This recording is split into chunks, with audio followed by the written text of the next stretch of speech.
Es como un poco a la introducción a lo que es el derecho a la protesta y ya Sophie va a como ser más puntual en algunos temas muy específicos. Y entonces, pues bueno, el derecho a la protesta, las amenazas y las fortalezas que vemos en Oaxaca y como herramienta, como haciendo uso a este derecho a protesta, consideramos el chisme como también parte fundamental, porque ahorita nos vamos a dar cuenta que hablar de la protesta siguiente, ¿quién me ayuda? Gracias, Emi, perdón. Implica hablar de las historias de los pueblos, de las comunidades y de las múltiples formas en que las personas se organizan para defender aquello que consideran justo y necesario para la vida. Conceptualmente hablamos que la protesta forma parte de una participación social y política a la que debemos o tenemos derecho y uso todas las personas, solamente por convivir, por existir, por socializar. Siguiente, por favor. Y esto también es entender que la protesta no comienza en la calle ni termina en una consigna, porque muchas veces al escuchar la palabra es como salir a las marchas, tirar consignas y todo lo que implica también una marcha. Y no solamente es eso, sino también, adelante, implica y puede expresarse desde una asamblea comunitaria, desde la toma simbólica de espacios o monumentos, desde campañas públicas también y desde una denuncia colectiva, entre otras.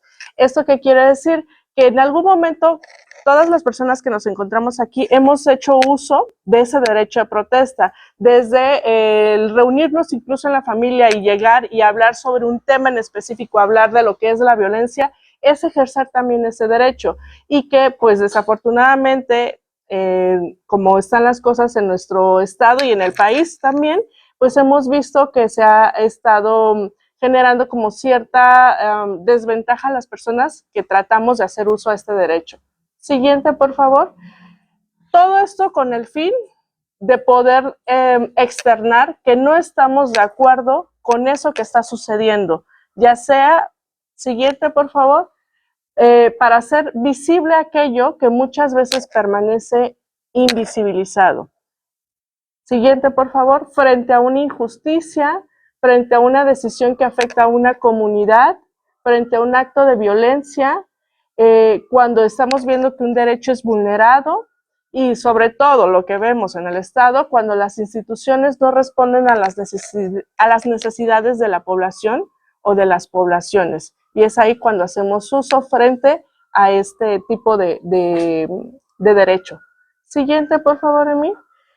Y hay que entender también que detrás de una protesta hay miles de historias.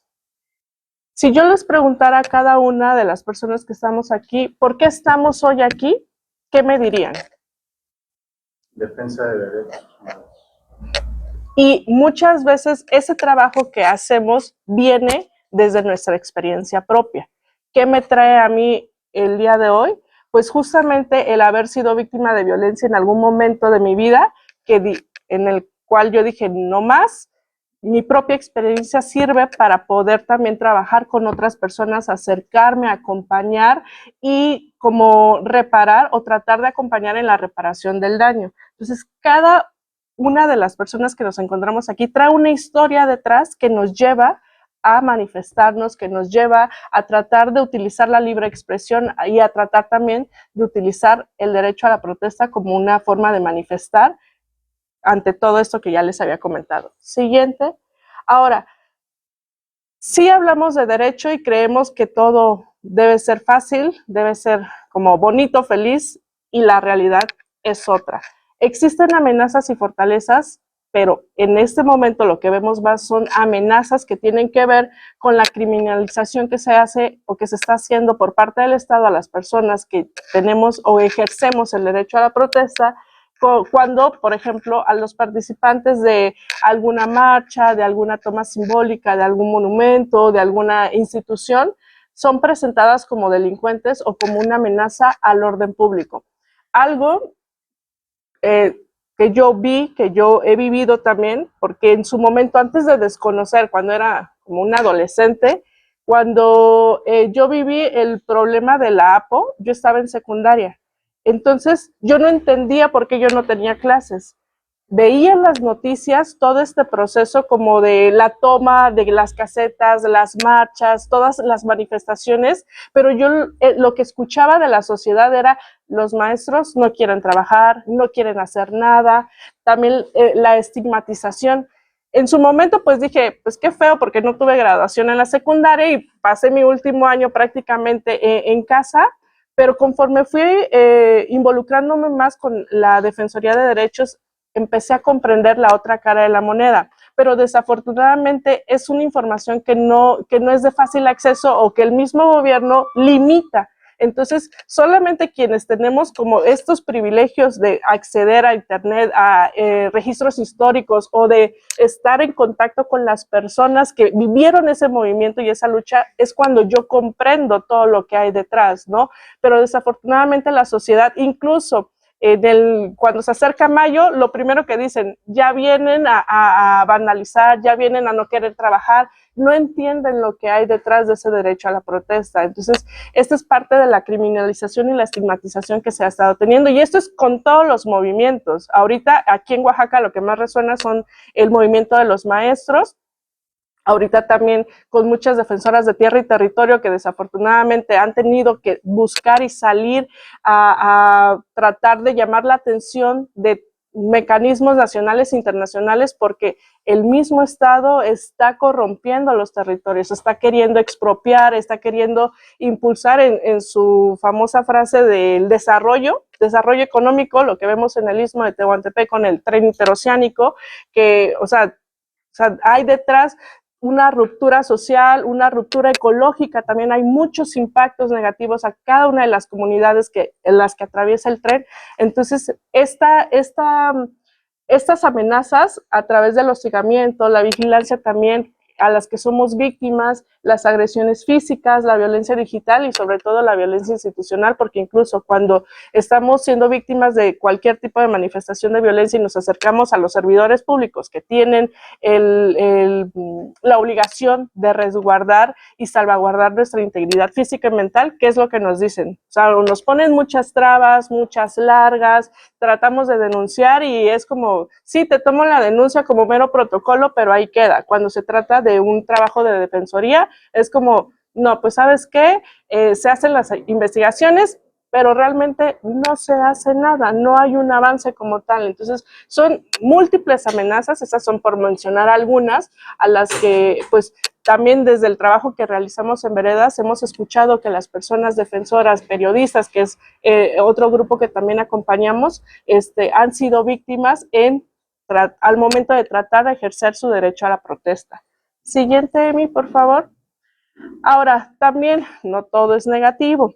También hay fortalezas y muchas fortalezas que tenemos que rescatar, pero que es importante que más que mencionarlas, tratar de llevarlas a cabo, replicarlas, porque pueden quedarse únicamente en palabras y lo que queremos es justamente buscar esos espacios donde conozcamos qué podemos hacer, qué herramientas podemos utilizar y las llevemos a cabo dentro de las comunidades o los grupos de trabajo donde nos desenvolvemos. Y parte de esas fortalezas, la organización comunitaria, que es fundamental para nosotras, desde las asambleas, desde el compartir, porque es también importante comprender que cada comunidad, cada sociedad y cada organización tiene una estructura única, que lo que le puede funcionar a tal organización sí puede ser una herramienta que funcione a otra, pero es importante que analicemos también los recursos, la estructura de la dinámica, conocer el contexto en el que se desenvuelve, porque cada cultura, cada sociedad, cada organización tiene una estructura de conocimientos ancestrales que pueden también utilizarse para poder determinar la manera en la que nos vamos a organizar. La organización comunitaria es fundamental, al igual que desarrollar nuestra memoria colectiva, porque parte de la violencia también es borrar todo aquello que ha sucedido, borrar la historia, borrar qué es lo que ha hecho el gobierno, sobre todo con esto, lo del movimiento de la APO, aunque han pasado ya muchos años, persiste por las mismas organizaciones que han buscado posicionarse, que han buscado nombrar, visibilizar todo el trabajo, toda la lucha que han realizado, pero el gobierno trata de desestimarlo.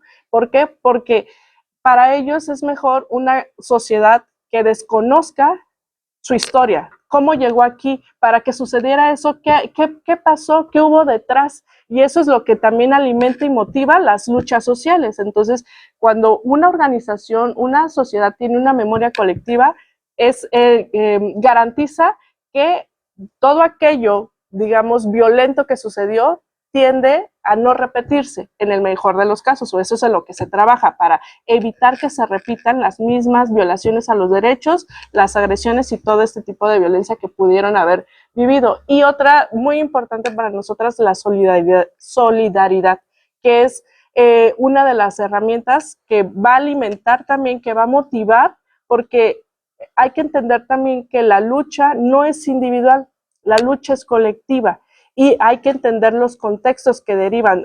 Ahorita les voy a presentar como una serie de preguntas que nosotras en los acompañamientos realizamos para entender qué es lo que está sucediendo con la persona dentro de su contexto. Siguiente, Emi, porque cuando hablamos de amenazas, hablamos también de impactos, de formas de manifestar de esas amenazas y que no son individuales, que también impactan a la familia, impactan a la organización, a la colectiva y obviamente impactan a la comunidad. Y es importante como reconocer esto porque a través de estas áreas de impacto también vamos a obtener las fortalezas, las maneras en las que vamos a hacer frente a esa situación violenta.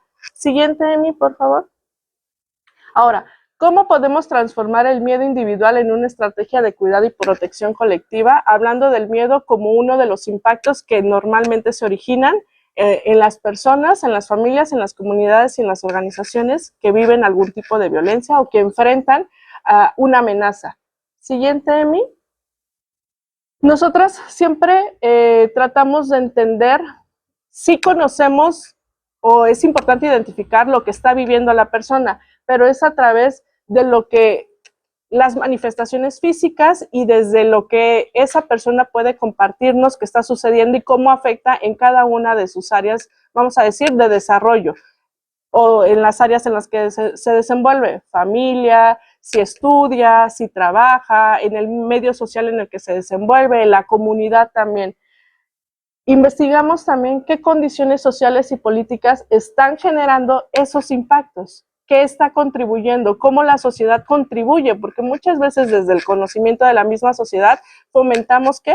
La revictimización o las mismas agresiones directas. Entonces, el analizar las condiciones sociales también nos abre o nos da el panorama de qué manera vamos a acompañar y de qué forma vamos a intervenir para poder determinar los recursos que tiene la persona para enfrentar justamente esas situaciones y también crear las respectivas redes de apoyo que la van a acompañar durante ese proceso, porque no solamente puede ser en el caso de la labor que realiza Veredas de acompañamiento, pues nosotras no podemos estar inmersas en la comunidad 24/7, pero sí la comunidad puede ser un referente, un apoyo, una red que sustente, que dé ese acompañamiento, que brinde esa seguridad que la persona, en este caso víctima de algún tipo de violencia, esté viviendo y que no cuente con los recursos, pero cuando, digamos, sumamos a la comunidad las herramientas y el impacto también disminuye. Entonces, vemos mucha mejoría en el caso de la salud mental y también en el resguardo como de la persona como tal. Siguiente, Emi. Ahora, otra de las herramientas que para nosotras es fundamental en el hecho de cuando existen amenazas es cuidar a quienes defienden, porque es importante que reconozcamos los límites de cuándo, hasta dónde sí podemos, hasta dónde no, porque también el acompañar procesos de violencia es desgastante. Si es desgastante para la persona, imagínense para quienes acompañamos. Es riesgoso, porque hay situaciones donde ya la vida de la persona, o sea, está bajo amenaza, existen muchos riesgos de los secuestros o como lo vimos con el caso del periodista Alejandro Leiva, de asesinatos, ¿no? De homicidios. Entonces, tenemos que aprender a identificar y reconocer los límites, hasta dónde sí podemos y hasta dónde no, también para poder canalizar y buscar también nosotras mismas o nosotros mismos como esas redes que nos apoyen y nos acompañen dentro de ese acompañamiento.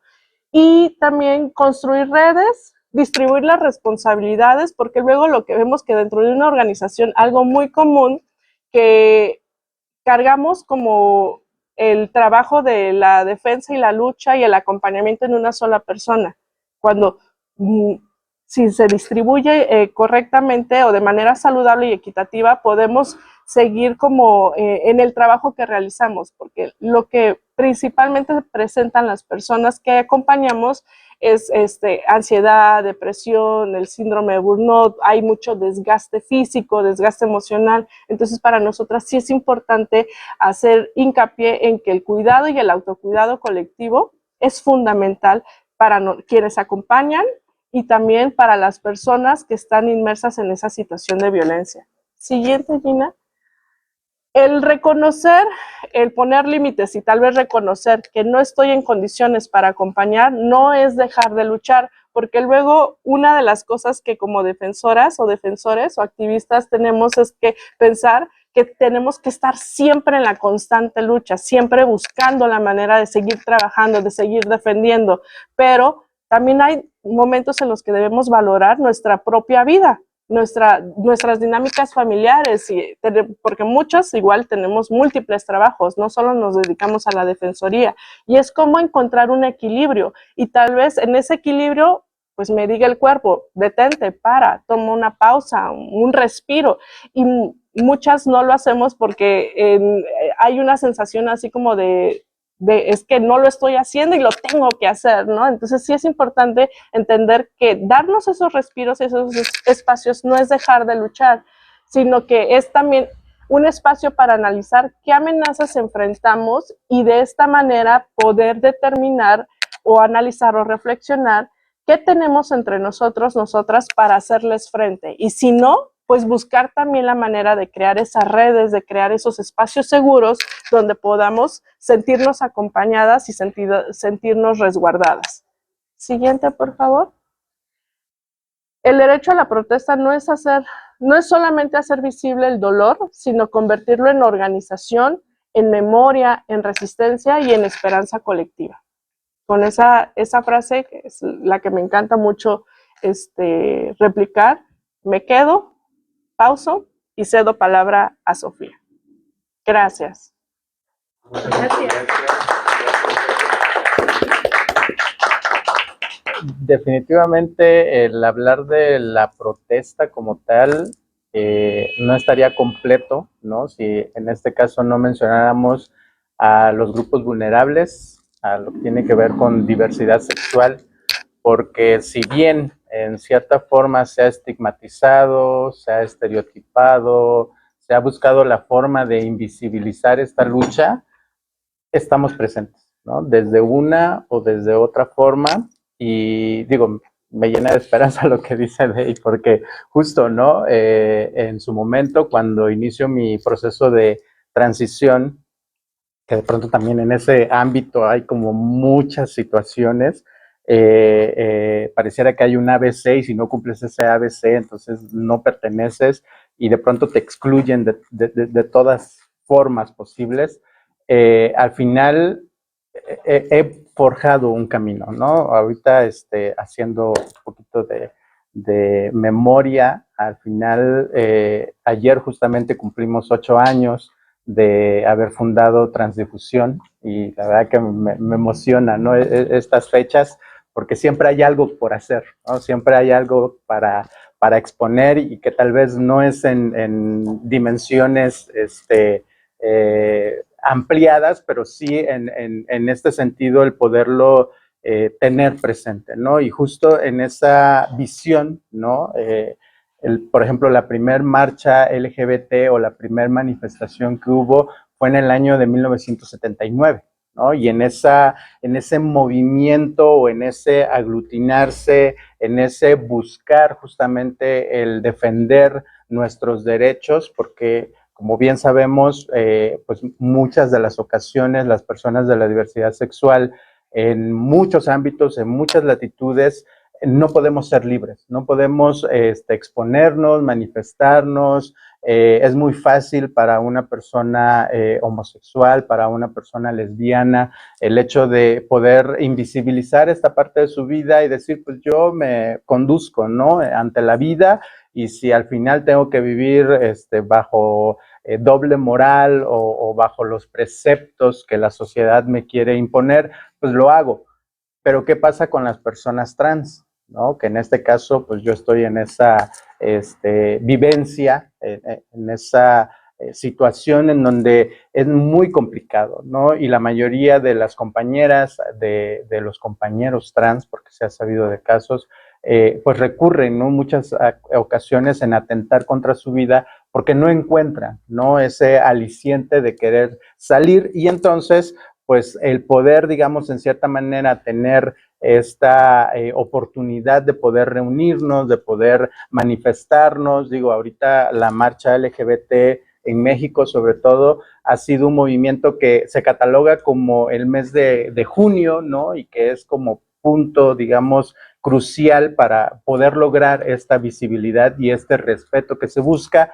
De pronto hay situaciones ahí como el pinkwashing, como muchas cuestiones, ¿no? Que en el ámbito privado se han querido apoderar, pero que también es parte de, ¿no? No podemos dejarlo pasar, no podemos en cierta forma excluir, porque pues, entonces estaríamos cayendo básicamente en lo mismo, ¿no? En esta forma de que todos en cierta manera queremos tomar partido de ello, individualizarlo y no hacerlo de manera colectiva, ¿no? Entonces, justo lo que se busca en cierta manera es esto, ¿no? El buscar que a través de la colectividad, a través de las diferentes trincheras, a través de los diferentes ámbitos, y algo que me ha dado mucho gusto, por ejemplo, en la actualidad, es que justo en esa búsqueda o en esa lucha, ¿no? Pues la Suprema Corte de Justicia de la Nación ha dado la pauta y la posibilidad también en esta parte, ¿no? De poder, en cierta manera, de forma pacífica, que también ha tenido ahí sus asegúnes de parte de otros colectivos, que en cierta manera, pues han querido de una forma violenta, porque hay que decirlo, ¿no? Buscar la manera de cómo tener esa incidencia. Yo el año pasado estuvimos en mesas de trabajo con la Comisión Nacional de Derechos Humanos y se buscaba esta manera, ¿no? De que en cierta forma hubiera una protesta, pero que no llegara a esos límites de causar desmanes, ¿no? De algo que sucedió muy recientemente, por ejemplo, en la Secretaría de Gobernación con las compañeras trans, ¿no? Que al no tener una respuesta óptima, pues decidieron en cierta manera, pues todas las instalaciones en su fachada, crear, ¿no? Este tipo como de, en cierta manera, de visibilizar y de magnificar el problema, pero en esta visión y en esta postura que tenemos nuestro grupo, ¿no? Por parte de la Comisión de Derechos Humanos, la Comisión Nacional de Derechos Humanos, es no llegar a esos límites. Que es más, ni siquiera la protesta debería de existir. Existe, es un mecanismo, hay una manera en la que podemos visibilizar ciertas problemáticas, pero no debería llegar a un ámbito de violencia, ¿no? Y justo también en ese sentido, pues la Suprema Corte ha dado pauta, de hecho en este 2026 tiene una sentencia allí que habla de esta parte, ¿no? Donde podemos manifestarnos de maneras pacíficas, de poder problematizar ciertos momentos, ¿no? De las exigencias que existen, pero sin llegar justamente a esta parte de, pues, criminalizar. Lo que les decía, ¿no? El hecho de que hay esta memoria histórica en la cual el salir a la calle nunca fue solamente marchar, más bien fue una exigencia radical de existencia y dignidad humana, ¿no? Es importante el hecho de que se visibilice esta forma, ¿no? Ahí tenemos esa fotografía del registro histórico, justamente de cómo se inician estas protestas, de cómo en cierta manera hay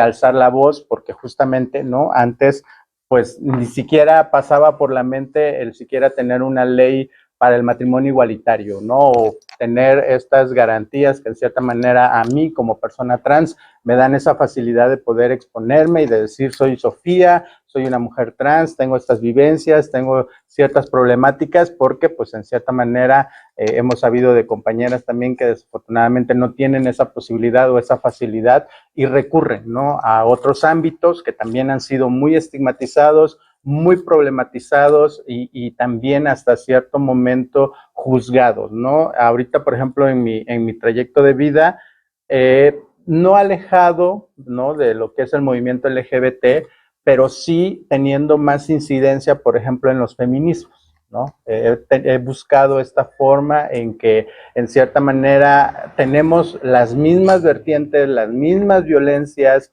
aunque se quieran diferenciar en cierta manera, pero existen, ¿no? O sea, yo voy en la calle y antes, cuando yo vestía o tenía mi identidad de género como masculino, pues ni siquiera me hubiera imaginado siquiera un toqueteo en el transporte público, ¿no? Cosa que ahora muy comúnmente lo vivo, ¿no? Al grado de que en el transporte público taxistas han querido, ¿no?, como seducirme o hacerme preguntas incómodas, ¿no?, acerca de mi feminidad, y que digo, pues al final de cuentas también es una violencia que yo vivo, o sea, no lo estoy buscando. No decidí yo visibilizarme como mujer trans para que los hombres estén hostigándome y acosándome en la calle. Más bien, esta es mi identidad y yo me reconozco como tal, como mujer, pero no para llegar a esos ámbitos o a esos grados, ¿no?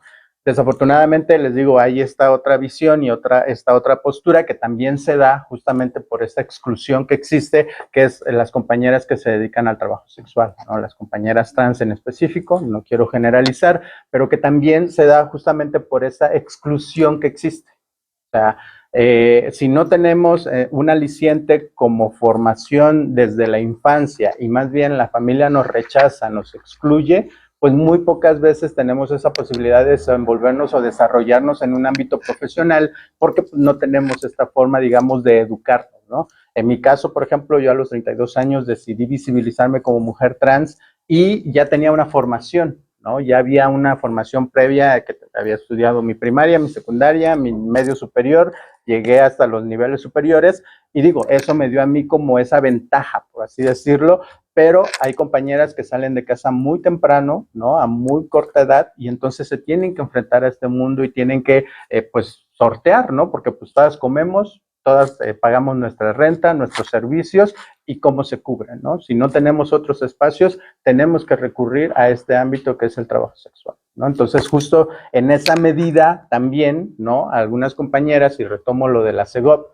que sucedió este año, buscan, ¿no?, que haya justamente una ley integral trans que incluya a las personas o a las mujeres trans o a los hombres trans en ámbitos donde antes no estábamos, ¿no? Como es los espacios en trabajos formales, que tengamos el acceso a la vivienda, que tengamos este derecho, digamos, de salud, porque también, ¿no?, en muchos ámbitos nos discriminan y en el ámbito de la salud no es la excepción. Desafortunadamente, en esa parte, muchas veces los médicos no quieren atendernos, ¿no?, en ciertas situaciones de salud que vivimos, y es justo por estos estigmas y estereotipos que existen. Entonces, hartos de todo ello, obviamente, pues se tiene que recurrir a ciertos momentos, a ciertas situaciones, que es justamente la protesta. Y justo, ¿no?, esta parte de salir a la calle nunca ha sido solamente caminar, ha sido una forma de decir que existimos, que no aceptamos que el Estado decida quién merece dignidad, ¿no? Porque justo en esta parte también es la digna rabia. Todo esto que les estoy contando se traduce justamente en esta parte de, pues, manifestarnos, ¿no?, y de exigir. La que sigue, por favor. Ahora, justo lo que les comentaba hace un momento, ¿no?, hay un marco jurídico, justo también por estos avances y estas declaraciones que en cierta manera han detonado el que exista, ¿no?, esta forma, digamos, de tener pues una protesta efectiva. La que sigue, por favor. Como lo es la protección constitucional, ya lo decía Gina hace un momento, ¿no?, este apartado del artículo 6 que está en la Constitución, del artículo 9, de la Comisión Nacional de Derechos Humanos, que también ha estado como muy acompañándonos, ¿no?, en estas demandas, y confirman que en este momento la protesta social pues debe ser pacífica, que debe ser un pilar indispensable, respaldado por tratados internacionales y firmados por México, ¿no? Que en este caso, ayer justamente estaba viendo lo de los principios de Yogyakarta, que hablan justamente de esta igualdad que debe existir entre las personas, indistintamente del género, ¿no?, y libre de total discriminación. Y un precedente que justamente lo comentaba hace un momento con la Suprema Corte de Justicia de la Nación, en donde reconoce la protesta social pacífica como un derecho humano fundamental e interdependiente, que establece que la manifestación permite mantener abiertos los canales de control ciudadano y la exigencia en la rendición de cuentas del poder. La que sigue, por favor.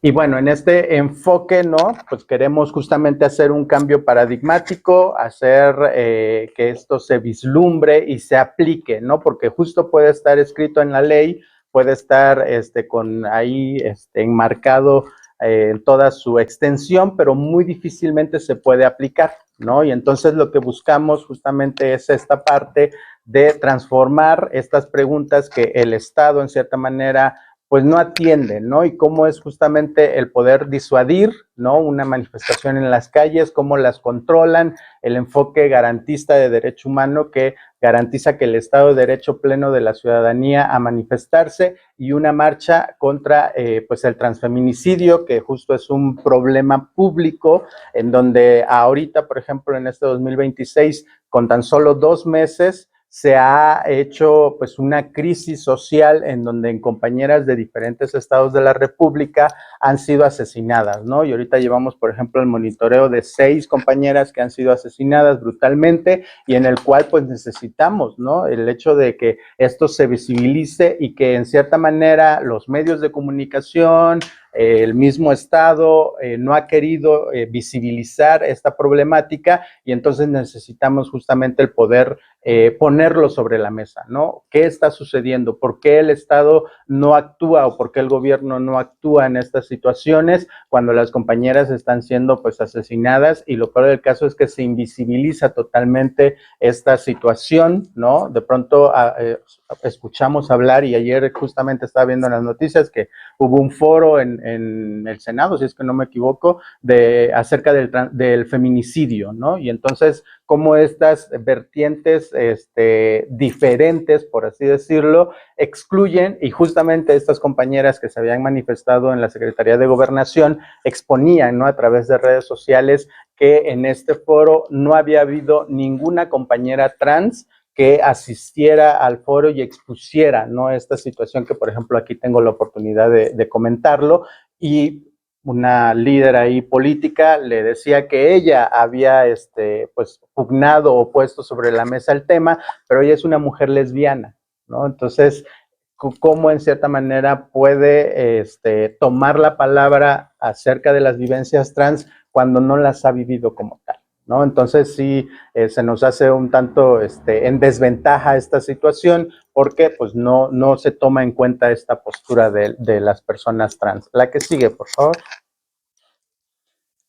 Hay una radiografía, ¿no?, de lo que es justamente esta criminalización que existe, donde existen discursos hostiles, ¿no? Lo hemos visto, donde se construyen narrativas que presentan a quienes se manifiestan como personas violentas, ilegítimas, generadoras del caos social, que ya lo comentaba de justamente con lo que pasó en el 2006, ¿no?, con la APO, como esta forma, digamos, de querer, en cierta forma, resarcir ciertas problemáticas, pues se traducen justamente en que el Estado mismo nos pone en una disyuntiva en donde no se acepta como tal, y más bien se ve como si la generación de estas manifestaciones fueran el problema medular, ¿no? Hay una fuerza desproporcionada de desplegar fuerzas de seguridad como primera respuesta, realizando detenciones arbitrarias, vigilancia o intimidación, que en este caso hay un caso muy conocido acá en Oaxaca, ¿no?, de la compañera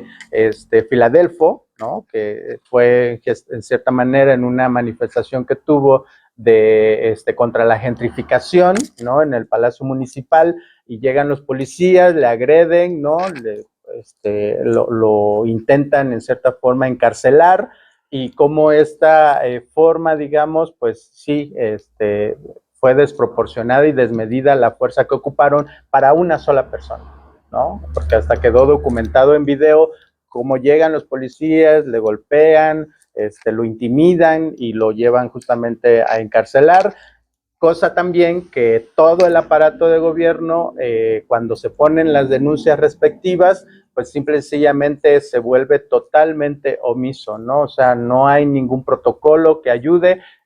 Argumentaba Filadelfo en este caso que había expuesto a través obviamente de su abogada que los protocolos de Estocolmo no debía haber actuado o interactuado en esta situación y que lo que es la fiscalía desconocía totalmente este protocolo, no sabía siquiera que existía, y entonces se habla ahí justamente de esta situación en donde hay una ignorancia por parte del Estado, hay una ignorancia también desde las fuerzas policiales, y justo esta situación pues se torna, ¿no?, en estos ámbitos de violencia. El punitivismo administrativo, que utiliza tipos penales y sanciones administrativas de forma pues abusiva, ¿no?, para inhibir el derecho a la movilización, en donde esto se traduce obviamente a que otras personas pues simple y sencillamente no quieran o no ni siquiera tengan presente el quererse manifestar porque saben que les puede suceder lo mismo, ¿no?, que les pasó a Filadelfia. La que sigue, por favor. Y en esta situación, pues algo también que se maneja mucho, sobre todo en diversidad sexual, son los enfoques interseccionales, ¿no? Es importante el hecho de que vislumbremos esta parte donde definitivamente en estas marchas o en estas manifestaciones, pues nunca veremos a una persona hegemónica, ¿no?, salir a las calles y manifestarse, salvo que sea de Europa o algo por el estilo, pero acá en Latinoamérica, pues muy difícilmente vemos a estas personas que salgan a las calles, más que para hacer un lobby gay, como se dice, si hablamos obviamente específicamente de lo que tiene que ver con la marcha LGBT en la Ciudad de México, pero al final de cuentas quienes en cierta manera tenemos muy arraigado lo que tiene que ver con la defensa de los derechos, con la exigencia justamente de igualdad, hasta nos segmentan, ¿no? He estado inmersa en algunas planeaciones que ha habido justamente de estas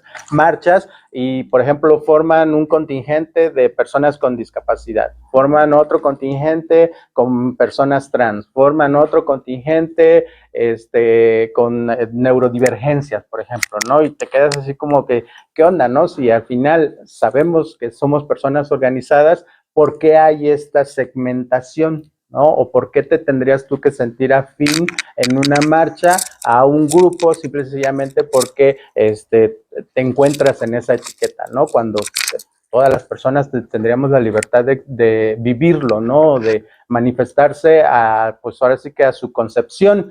He tenido la fortuna, por así decirlo, de poder marchar en la marcha, y sí, o sea, de pronto ves el contingente de personas trans o de mujeres trans y vamos todas con las banderas azules y rosas, y es solamente un grupito, ¿no?, minoritario, muy pequeño, muy diferenciado a todo el resto de la comunidad gay, por ejemplo, ¿no?, que es como la parte dominante o la parte que más en cierta forma se empodera en estas marchas, y pues se nota totalmente la diferencia entre la exigencia de derechos que tenemos las personas trans con lo que está viviendo como fiesta o como parte de esta vivencia de la marcha como personas gays, ¿no? Entonces, esa situación, pues, en cierta manera genera más que una situación de inclusión o de igualdad, que se perpetúen todavía más estas desigualdades estructurales, definitivamente.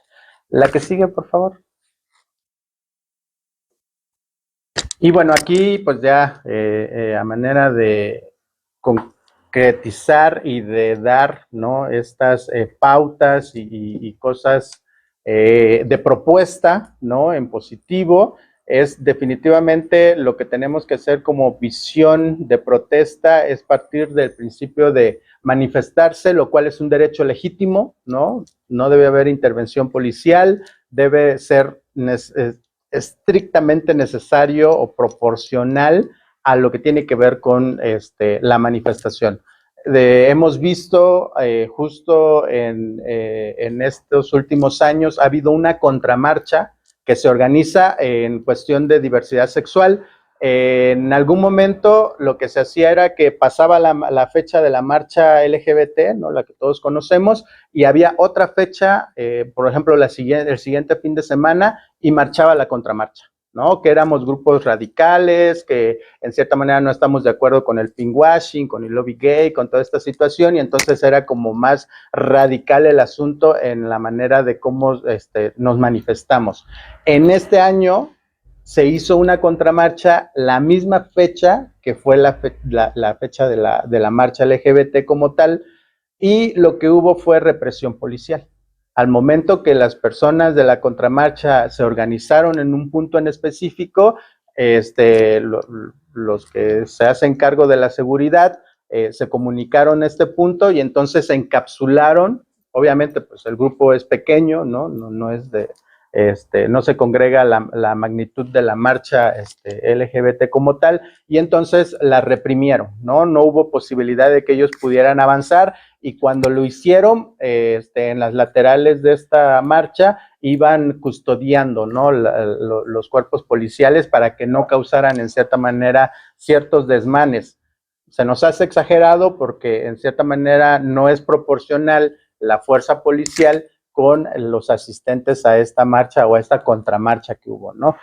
Algunos protocolos también que deben existir con perspectiva de diversidad, que es garantizar que estos agentes estatales pues, no cometan estos actos de discriminación, de transfobia, revisiones corporales indignas, ni acoso hacia las personas trans y de la diversidad, que justo pues, se busca, ¿no? Que lo que pasó con Filadelfo no vuelva a ocurrir. Privilegiar el diálogo sobre la represión, establecer mesas de interlocución previa con las organizaciones convocadas, ¿no? Y desplegar así elementos pues de seguridad que nos ayuden, o protocolos que ayuden a que justamente no haya este tipo de situaciones. Lo estamos en cierta manera implementando, no lo hemos logrado al 100%, pero por lo menos en la Comisión Nacional de Derechos Humanos tenemos estas mesas de trabajo que han servido un poquito, ¿no? Para amortiguar esta situación.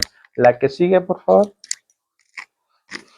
Diferenciar la protesta del delito, ¿no? Esto es también parte medular. Si una persona comete un ilícito, la responsabilidad debe investigarse de forma individual y con debido proceso, pero justamente, pues, el hecho de que no se esté cometiendo en la protesta como tal, pues no da pauta o no debería dar pauta a que se nos criminalice, ¿no? Como a toda colectividad, o en cierta manera, pues buscar, ¿no? El hecho de que no se vea este tipo de movimientos como si estuviéramos causando desmanes, delitos o cuestiones que al final pues transgreden este tipo de situaciones. Proteger a personas defensoras de derechos humanos, ¿no? Garantizar que activistas LGBT más no sean perseguidos ni hostigados por denunciar abusos, exigir rendición de cuentas o cuestionar políticas oficiales.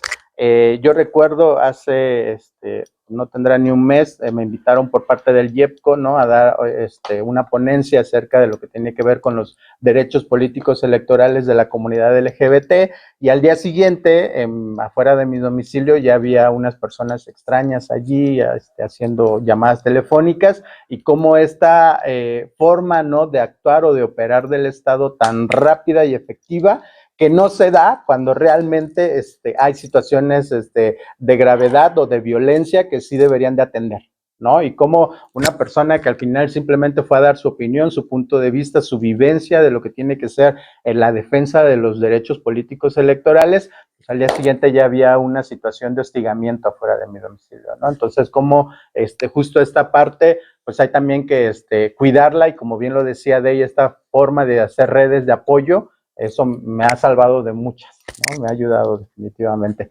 La que sigue, por favor. Y bueno, pues definitivamente algo que hay que preponderar es la democracia, ¿no? Yo creo que justo todas las personas tenemos esta posibilidad, hay derechos conquistados, ¿no? ¿Qué sería de nosotros, de nosotras, de nosotres si no tuviéramos, por ejemplo, esta libertad de elegir a quién queremos, a quién amamos, y poderlo en cierta manera pues formalizar a través de un matrimonio legal, ¿no? Un matrimonio civil, como se dice. Y yo creo que justo esa ha sido una de las alicientes, por así decirlo, en cierta manera, de que la diversidad sexual pues se vea un poquito reconfortada, por lo menos en ese aspecto, porque si comparamos en otros países, hasta se han dado reveses, ¿no? En cierta manera, a veces se aprueba el matrimonio igualitario y al año ya lo están, pues prácticamente eliminando dentro de sus políticas públicas, ¿no? Y justamente también esta parte de la identidad de género, que pues en cierta manera, aunque no está reconocido en todos los estados de la República, en la mayoría ya se puede hacer este cambio de identidad. La justicia continua, que justo es seguir marchando, ¿no?, contra los crímenes de odio, el transfeminicidio, los discursos de odio, la ultraderecha, ¿no?, esta discriminación laboral que aún existe, que es muy imperante. Ahorita está el caso de este señor que está al frente de la Secretaría de Cultura, como también a través de unos discursos de odio que tuvo con un compañero que labora allí, y cómo se ha, en cierta manera, le han dado más la potestad a él, porque sabemos que es misógino, ¿no? Ha tenido también discursos en contra de las mujeres y aún ahí sigue y permanece, ¿no? Y aunque ahora se está posicionando en contra de la diversidad sexual en ámbitos públicos, ¿no?, como en los medios de comunicación, aún así permanece y se invisibiliza esta situación que vivió el compañero, ¿no?, que aunque es gay, y digo aunque porque al final sabemos que hay ciertos privilegios, sí hay este tipo de situaciones donde las personas pues siguen teniendo estos actos de discriminación, y la exigencia permanente, ¿no? La protesta definitivamente no puede verse como un fracaso del Estado. Yo lo mencionaba en este foro que tuve en el YEPCO, ¿no? O sea, pareciera que tuvimos las acciones afirmativas y hay una persona de la diversidad sexual, o al menos que usurpa la escala de diversidad sexual, y parece que llegó con su varita mágica y solucionó todos los problemas de las personas de la diversidad sexual en Oaxaca. Pues no, o sea, definitivamente tal vez solucionó sus propios problemas, pero los de los demás definitivamente no, ¿no? Entonces, desde ahí tenemos que verlo, y definitivamente pues las personas vamos a seguir manifestándolo como tal, ¿no? La que sigue, por favor. Y justo, ¿no? El protestar también es existir, y existir con dignidad, libertad y seguridad, lo cual no es un privilegio y sí un derecho humano fundamental. Con eso cierro. Gracias.